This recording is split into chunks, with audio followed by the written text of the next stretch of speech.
ഒരു പ്രാവശ്യത്തെ കാര്യമാണ്. രാമു ആനയും കുറുക്കനും കാട്ടില് ഫുട്ബോൾ കളിക്കുകയാണ്. പിടിച്ചോ. സിയാറ് കിക്ക് ചെയ്തു. പക്ഷെ രാമു ആന പെട്ടെന്ന് തന്നെ തുമ്പിക്കൈ വെച്ച് അത് തടഞ്ഞു.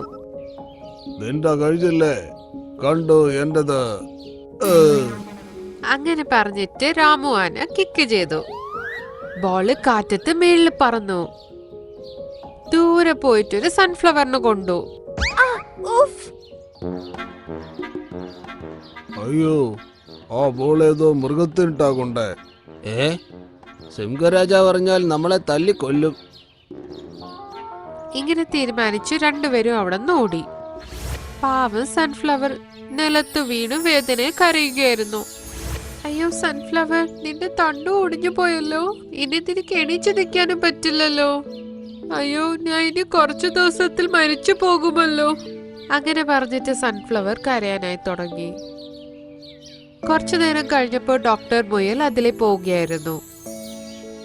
അവന്റെ കാതിൽ സൺഫ്ലവറിന്റെ കരച്ചിലിന്റെ ശബ്ദം കേട്ടതും അവൻ പെട്ടെന്ന് അവരുടെ അടുത്ത് ചെന്നു. അവൻ നിലത്ത് നോക്കിയപ്പോ സൺഫ്ലവർ അവിടെ കിടന്ന് പിടയ്ക്കുകയായിരുന്നു. ഇതെന്ത് പറ്റി സൂര്യകാന്തി? നീ എന്താ വേര് മുറിഞ്ഞ് വീണ് കിടക്കുന്നേ? ആ ഡോക്ടർ മുയില്, എണീക്കാനും പറ്റുന്നില്ല. ഞാൻ കുറച്ചു ദിവസത്തിൽ മരിച്ചു പോകും.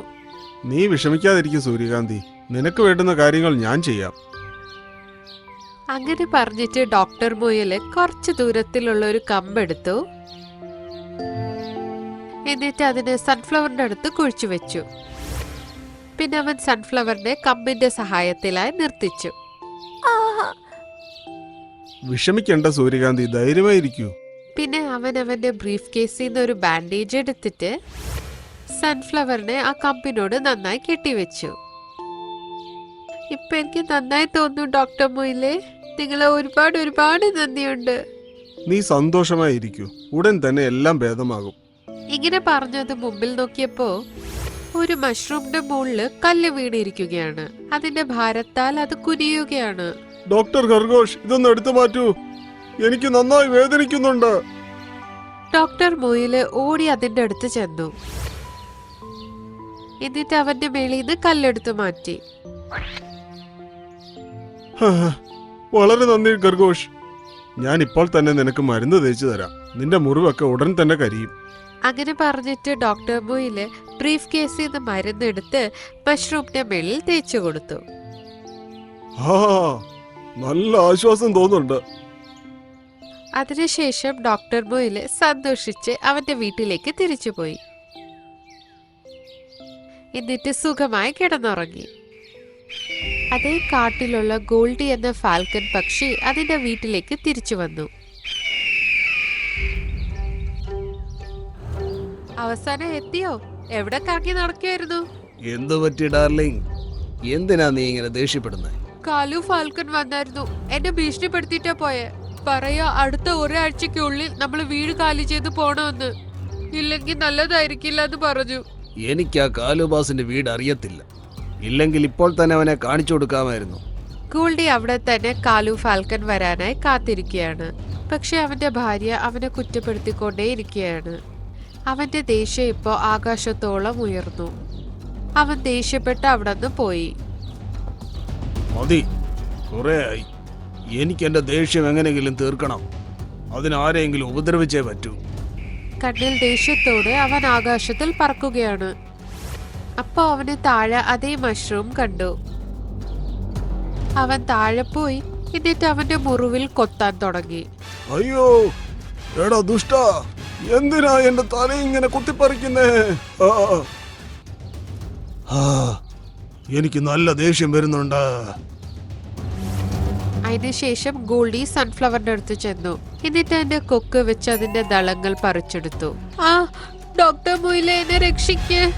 അതിന്റെ ശബ്ദം കേട്ട് ഡോക്ടർ മുയില് വീട്ടിൽ നിന്നിറങ്ങി പെട്ടെന്ന് അതിന്റെ അടുത്തോട്ട് ചെന്നു. അവിടെ ചെന്ന് അവൻ നോക്കിയപ്പോ ഫാൽക്കൺ കുത്തി കുത്തി സൺഫ്ലവറിനെ മുറിവേൽപ്പിക്കുകയാണ്.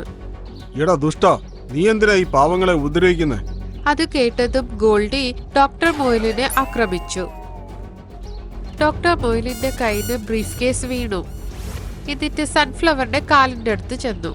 അതിന്റെ ഉള്ളിലുള്ള എല്ലാ സാധനങ്ങളും വെളിയിലേക്ക് വന്നു. ഞാൻ നിന്നെ വെറുതെ വിടില്ല. ഗോൾഡി ഫാൽക്കൺ ഡോക്ടർ മൊയലിന്റെ കഴുത്തിൽ ആക്രമിക്കാൻ പോവുകയായിരുന്നു. അപ്പോഴാണ് സൺഫ്ലവർ കണ്ടത് നിലത്ത് ഇഞ്ചക്ഷൻ ഉണ്ടെന്ന്. സൺഫ്ലവർ ഇഞ്ചക്ഷനെ തട്ടിത്തെറിപ്പിച്ച് അപ്പോൾ അത് ഡോക്ടർ മൊയലിന്റെ അടുത്ത് ചെന്നു.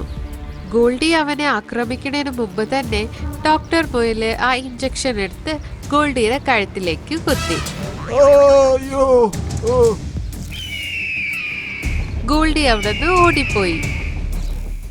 ഒരുപാട് നന്ദി സൂര്യകാന്തി. ഡോക്ടർ മൊയല് വീണ്ടും സൺഫ്ലവറിനും മഷ്റൂമിനും മരുന്ന് തേച്ചു കൊടുത്തു.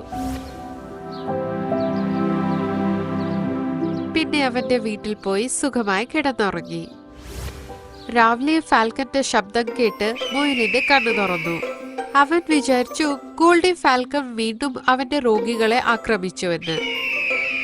അവൻ പെട്ടെന്ന് എണീച്ച് വെളിയിലേക്ക് ഓടി. പക്ഷെ അവൻ വെളി ചെന്ന് നോക്കിയപ്പോ ഒരു മരത്തിൽ കാലു ഫാൽക്കനും അവന്റെ ഭാര്യയും ഇരിക്കുന്നു. ഡാർലിംഗ്, നീ അറിഞ്ഞോ? ഗോൾഡി ബോസിന്റെ കഴുത്തിൽ ആ ഡോക്ടർ ഖർഗോഷിന്റെ ഇഞ്ചക്ഷൻ സൂചി കുത്തിക്കേറി. അതുകൊണ്ട് അവന്റെ ജീവൻ തന്നെ അപകടത്തിലാണ്. പിന്നെ അവനെ ആക്രമിക്കേണ്ട ശരിയായ സമയമാണിത്. ശരിയാ പറഞ്ഞേ. പക്ഷേ നേരം ഒന്ന് വെളുത്തോട്ടെ, എന്നിട്ട് ഞാൻ അവിടെ പോയി അവനെ ഒരു പാഠം പഠിപ്പിക്കാം. ഇത് വലിയൊരു പ്രശ്നമാകും. ഉടൻ തന്നെ ഞാൻ എന്തെങ്കിലും ചെയ്യണം. ഡോക്ടർ മൊയല് അവന്റെ ബ്രീഫ് കേസ് എടുത്തു.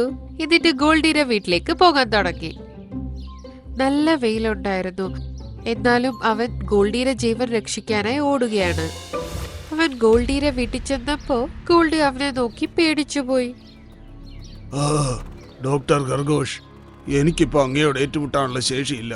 ഈ സൂചി കാരണം ഇദ്ദേഹത്തിന്റെ ജീവൻ അപകടത്തിലാണ്. നിങ്ങൾ വിഷമിക്കാതിരിക്കൂ, ഉടൻ തന്നെ ഞാൻ എന്തെങ്കിലും ചെയ്യാം. അങ്ങനെ പറഞ്ഞിട്ട് ഡോക്ടർ മൊയല് അവന്റെ ബ്രീഫ് കേസിൽ നിന്ന് ചിമ്മിട്ടി എടുത്തു. എന്നിട്ട് ഗോൾഡിയുടെ കഴുത്തിൽ നിന്ന് സൂചി ഊരാൻ തുടങ്ങി. അയ്യോ, നല്ല വേദനയുണ്ട്. ഡോക്ടർ മൊയൽ ഒന്ന് ആഞ്ഞു പിടിച്ചപ്പോ ഗോൾഡിയുടെ കഴുത്തിൽ നിന്ന് സൂചി വെളി വന്നു. ഇപ്പോഴാ എന്റെ ജീവൻ രക്ഷപ്പെട്ടത്. എന്നോട് ക്ഷമിക്കണം ഡോക്ടർ. ഞാൻ ദേഷ്യം കൊണ്ട് ഭ്രാന്തനായി മാറി. കാലുബാസ് നിന്നെ ആക്രമിക്കാൻ ഇങ്ങോട്ട് വരുന്നുണ്ടെന്ന് ഞാൻ അറിഞ്ഞു. നീ ഒന്ന് ശരിക്കും സൂക്ഷിച്ചോ. അങ്ങനെ പറഞ്ഞവൻ കുറച്ചു ദൂരം നടന്നതേ ഉള്ളൂ.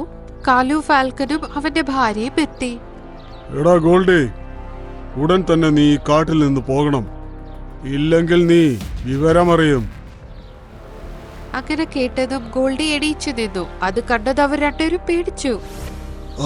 അയ്യോ, എങ്ങനെയാ നീ രക്ഷപ്പെട്ടത്? ഞാൻ പറഞ്ഞു തരാം ഞാൻ എങ്ങനെയാ രക്ഷപ്പെട്ടതെന്ന്. അങ്ങനെ പറഞ്ഞു ഗോൾഡി കാലുവിനെ ആക്രമിച്ചു. ഗോൾഡി കാലുവിന് പാഠം പഠിപ്പിച്ചു. ഗോൾഡിയുടെ ഭാര്യ കാലുവിന്റെ ഭാര്യനെ ഒരുപാട് തല്ലി. ഉടൻ തന്നെ ഇവിടുന്ന് രക്ഷപ്പെടണം, ഇവർ ഇനിയും നമ്മളെ ആക്രമിക്കും. അങ്ങനെ പറഞ്ഞു കാലുവും അവന്റെ ഭാര്യയും അവിടെ നിന്ന് ഓടിപ്പോയി. ഡോക്ടർ മൊയല് ദൂരെ നിന്ന് ഇതൊക്കെ കാണുകയായിരുന്നു. ഗോൾഡിനെയും അവന്റെ ഭാര്യയും സന്തോഷിച്ചു കണ്ട് അവന്റെ മുഖത്തും ചിരി വന്നു. പിന്നെ അവൻ അവിടെ നിന്ന് പോയി.